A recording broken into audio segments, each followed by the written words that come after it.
Bonjour à toutes et à tous les amis, je suis Gilles Mansillon, artiste et spiritualiste. Je vous souhaite un joyeux week-end de Pâques, hein. Lâcher prise des croix, hein, si possible. On doit s'alléger, c'est important. On est assez secoué personnellement. Je me sens assez secoué physiquement. Il y a toute une transmutation de vieilles énergies. J'ai toujours mes endorphins, mais j'ai retrouvé mon ouïe. C'est assez agréable de pouvoir entendre des deux oreilles. Dès qu'il y a un seul sens qui commence à être un peu faible, ça déstabilise pas mal. Mais enfin, il y a toute une remise à jour de notre ADN.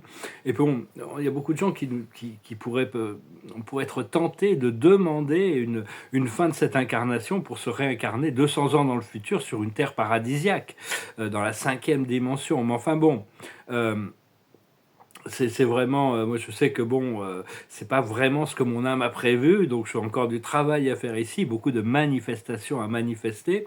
Mais bon, je sais que mon âme aussi a considéré, avant de m'établir de manière permanente dans le monde spirituel, une incarnation dans les Pléiades, dans une planète de la septième dimension, pour combler toutes les petites lacunes qu'il peut y avoir au niveau du désir de manifestation dans cette physicalité. Mais bon, éventuellement, on va s'établir bien au-delà de toute polarité, hein. On vit dans une sous-matrice de 12 densités, dimensions, qui sont polarisées, et au plus on s'élève, au plus on rentre dans l'unité, et au plus on se débarrasse d'illusions et de séparation.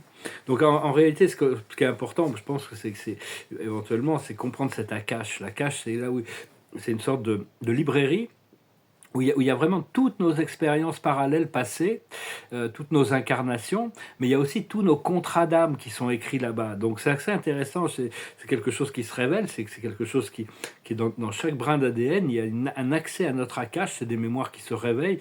La première fois que j'ai eu ces mémoires akashiques, c'était en 91, je vivais à Coconut Grove, en Floride, et j'ai rencontré quelqu'un qui m'a réveillé certaines mémoires de l'Égypte et des mémoires au Moyen-Âge. Après ça s'est calmé pendant un an ou deux, puis j'ai rencontré quelqu'un d'autre qui m'a révélé des centaines et des centaines de vies passées. Ça m'a pris plusieurs années pour intégrer cette information. Puis petit à petit, maintenant, c'est moins des personnes qui me...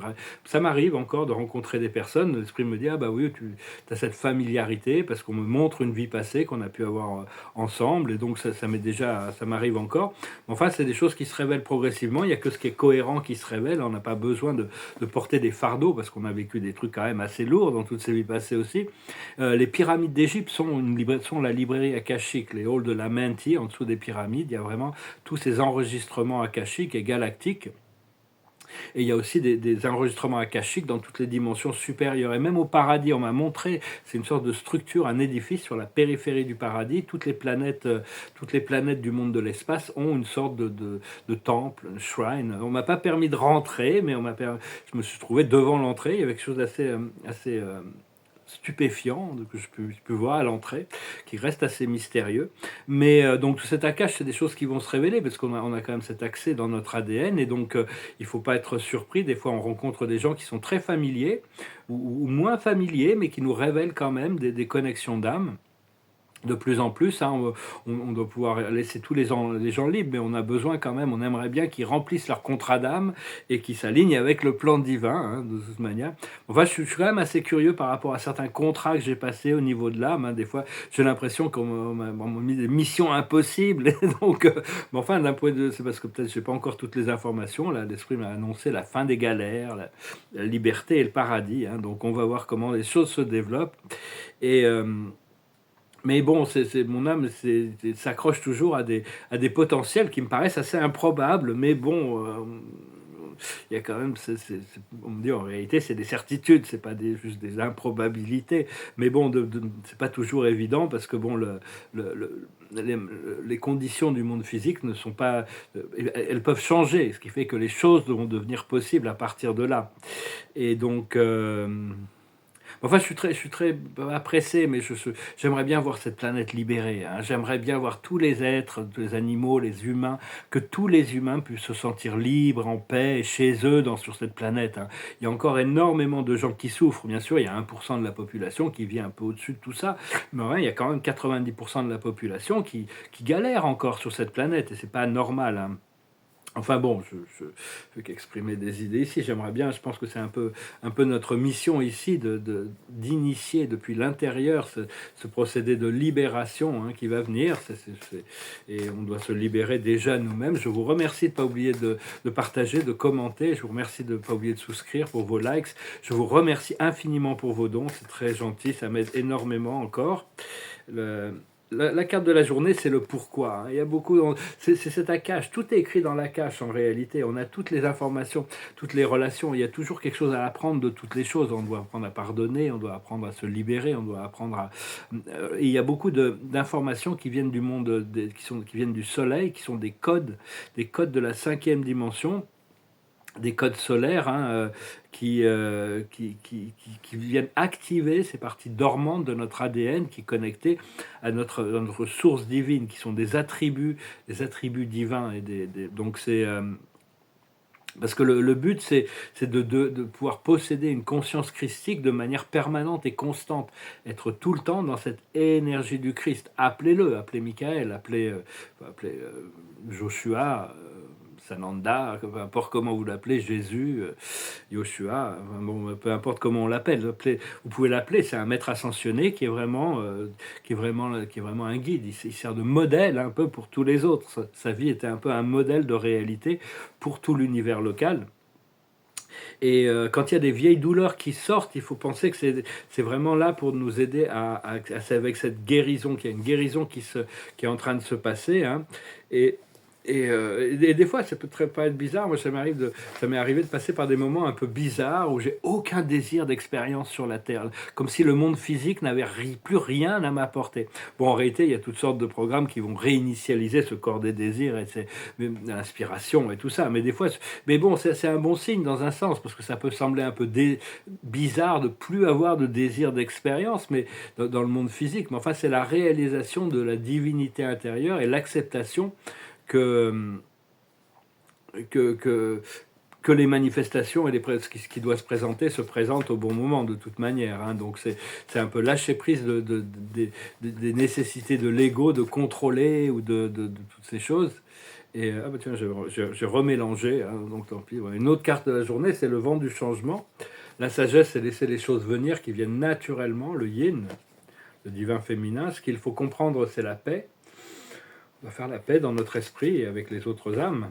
Ce qu'il faut faire, c'est le lait et le miel, se concentrer sur les bonnes choses de la vie. Hein. Dès qu'on peut, il faut s'amuser pour en profiter de la vie. Et l'aboutissant, c'est qu'il y a du ménage à faire. On est en train de faire du ménage. Il y a toutes sortes de ménages. L'esprit nous propose vraiment dans notre conscience que ce qu'on est capable de gérer, mais on attire aussi par ce que l'on recherche, nous recherche aussi. Hein. Donc, essayez de rester quand même très positif par rapport à ce que vous voulez apporter dans votre conscience plutôt que de laisser tous ces programmes sombres de la matrice. Enfin, on doit lâcher prise du jeu qui est du moi, qui est celui qui fait, celui qui recherche, celui qui a besoin d'arriver à quelque chose pour réaliser qu'on est déjà le divin dans la forme.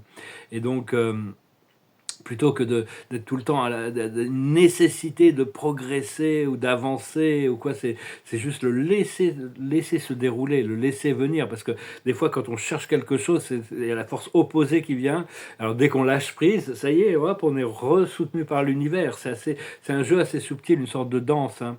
C'est un peu comme un vide sacré, une énergie sacrée, c'est un peu un paradoxe, parce qu'on doit permettre cette énergie de nous élever, hein, c'est quelque chose. Et donc, parce qu'au plus on essaye, au plus ça devient difficile. Donc c'est vraiment, jusqu'à ce que bon, il vaut mieux inviter hein, le pouvoir supérieur du divin de prendre le contrôle des choses, de dominer la situation et se laisser guider. Euh, Et à partir de là, on doit chercher, on doit pas chercher, mais on doit accepter, on doit commencer à intégrer le fait que le divin est partout, dans toutes les choses mondaines. Il n'y a plus de séparation dans toutes ces petites choses du monde mondain, de toutes les conversations, tous les rapports, tous les exercices, toutes les petites choses du monde. On peut inviter Dieu dans sa conscience, il est là de toute manière, mais d'être présent beaucoup plus et que la vie devienne une prière permanente, une sorte de méditation permanente où on est constamment dans l'état réceptif. en suivant notre inspiration. Quand on est inspiré à faire des choses, on crée, on fait les choses. Donc voilà les amis, je vais chanter une petite chanson, je vais retirer quelques oracles. Je vais chanter une chanson qui me passait par la tête. C'est une chanson qui parle une chanson américaine, mais qui parle du fait que les difficultés de la vie ne peuvent pas nous entraver permanemment. C'est juste des petits, ça fait partie du procédé de libération qu'on est en train de traverser. Et la carte de la journée, c'est la paix intérieure. La paix intérieure, la sagesse, c'est prendre des risques. C'est-à-dire qu'il faut être courageux, il faut être audacieux, il ne faut pas avoir peur. Et même si on échoue, il vaut mieux échouer en essayant, enfin en faisant les choses, que ne pas savoir ce qui serait passé si on avait essayé. Donc prendre des risques. Là, je sais, je peux avoir des risques à prendre, mais bon, on va les prendre, ça va être que du bonheur. Ce qu'il faut comprendre, c'est les opportunités. Quand les portes s'ouvrent, il faut passer à travers, il faut voir où sont les opportunités. Les opportunités, ça nous montre des potentiels, et après on cherche à rendre ces potentiels actuels. Ce qu'il faut faire, c'est le delight, c'est s'émerveiller. Et l'aboutissant, ça va être la flexibilité. C'est-à-dire rester bien présent dans le présent pour adapter notre attitude par rapport à ce qui est nécessaire dans le présent. Bon, j'espère que ce message aura quand même résonné avec vous. On est vendredi saint aujourd'hui. Hein, et donc, on a ce week-end de Pâques. De travailler un petit peu sur la peinture. Là. Même la peinture, des fois, là, j'ai pas d'atelier, j'ai des gros projets en peinture, mais je peux pas vraiment les réaliser, donc je travaille sur des petites études. Mais enfin, bon, c'est mieux que rien. Je suis déjà content de pouvoir faire ça. Bah, c'est une chanson qui goes like this. Je l'ai pas répété, mais enfin, je vais essayer de me lancer quand même. Raindrops are falling on my head, and just like a guy whose feet are too big for his head, nothing seems to fit. Those raindrops are falling on my head, they just keep falling. So I just did me some talking to the sun. And voilà, je vais recommencer parce que là, je suis vraiment off key, hein, complètement. Raindrops are falling on my head. And just like a guy whose feet are too... Non, ça va pas, j'arrive pas. Je l'avais bien avant de chanter. Non, mais tant pis, je vais m'en passer, hein, tant pis. Je suis désolé. Raindrops are falling on my head. Non, ça va pas. Je l'avais bien hein, avant de la vidéo, puis là, j'arrive pas à rentrer dans le rythme. J'ai toujours ces acouphens, c'est un peu gênant. Là. C'est un peu comme s'il y avait un énorme buzz, comme si à l'intérieur de moi, il y avait toujours cette tension. C'est comme s'il y avait une transformation intense qui était en train de se passer. Je vais essayer, je vais peut-être essayer quand même de la chanter dans la version anglaise. Souvent, c'est quelqu'un qui dit, bon, il y a de l'eau qui me tombe sur la tête. Ça vient d'un film qui s'appelait Butch Cassidy et The Sundance Kid avec Paul Newman et Robert Redford. C'est quelqu'un qui, bon, c'est Butch Baccarat, qui dit, peu importe les gouttes qui me tombent sur la tête, hein, je vais pas laisser, on m'envoie du blues, mais bon, ça va...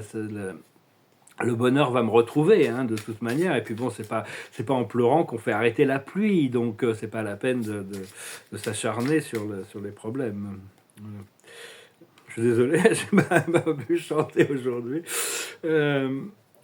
La carte de la journée chez les angles, c'est la réparation. Il y a toutes sortes de réparations. La sagesse, c'est la libération. Ce qu'il faut comprendre, c'est la lumière. Ce qu'il faut faire, c'est la réussite. Et l'aboutissant, c'est la réjouissance. On va vraiment se réjouir. Mon âme n'arrête pas de me montrer qu'il y a vraiment cette liberté qui va être absolument extraordinaire. Ça va faire énormément de bien. On sera très très content une fois qu'on aura complété ce procédé. Donc travaillez avec votre âme, vos guides, votre esprit et le Créateur pour arriver à aligner le plus haut potentiel de réalité qui pour nous qui correspond à nos contrats d'âme. Hein, de toute manière. Je vous remercie, je vous salue, je vous souhaite une excellente journée. Namaste.